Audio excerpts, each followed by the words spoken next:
The Ministry of Foreign Affairs and International Cooperation of the Republic of Mali has taken note of the implementation by the United States of America, starting from October 23, 2025, of a pilot visa bond program for Malian nationals eligible for a B1 or B2 business or tourist visa, requiring the payment of a bond of $5,000 or $10,000 to obtain said visa. While taking note of this measure, the ministry regrets the unilateral decision of the American government, which undermines the provisions of the agreement on the establishment of the long-term multiple entry visa between the two states, which came into effect on April 14, 2005. In accordance with the principle of reciprocity, Mali has decided to implement an identical visa program, imposing on American nationals the same conditions and requirements as those applied to Malian citizens. The ministry recalls that Mali has always cooperated with the United States of America in the fight against irregular immigration while respecting human rights and dignity. Finally, the Ministry of Foreign Affairs and International Cooperation reaffirms the commitment of the Malian government to promoting fruitful cooperative relations with the United States of America, within the framework of dialogue and mutual respect. So guys, here we go again. Mali now put a foot forward with President Assimi after the US tried to impose new strict visa restrictions on Mali. Why? Because they refuse to accept deportees from the US. So now they're telling them it's now $5,000 or sometimes $10,000 for a visa application. So now what did Assimi did? He did the same thing in return. He gave them the same restriction they put on Mali.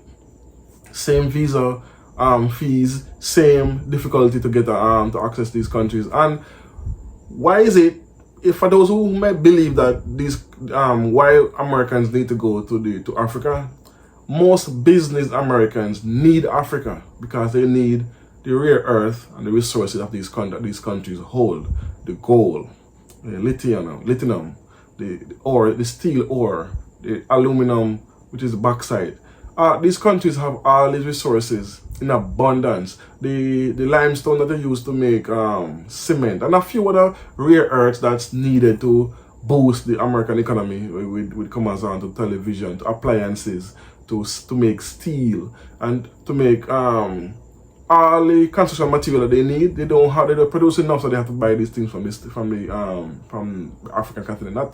Well, they used to steal it first. They used to rob these African countries of their resources. But now, because of these strong leaders standing up, which is the AES Alliance, Mali, Burkina Faso, Niger, Namibia, now Ghana has joined the fight, Senegal, a few African countries, well, Chad, I hear Togo is stepping up as well, Botswana definitely is no longer having their resources being stolen. Now you have to pay for it, fair market value price. So they do need to go to these countries. So the more difficult they make it for Africans to go to the States, same thing we're putting on them. Same thing. We know you need to have the same restrictions put on you guys. It's no longer you're gonna show up at our airports with your passport and just enter. No, you need to apply for a visa with visa fees, high visa fees, and strict restrictions that you impose on us.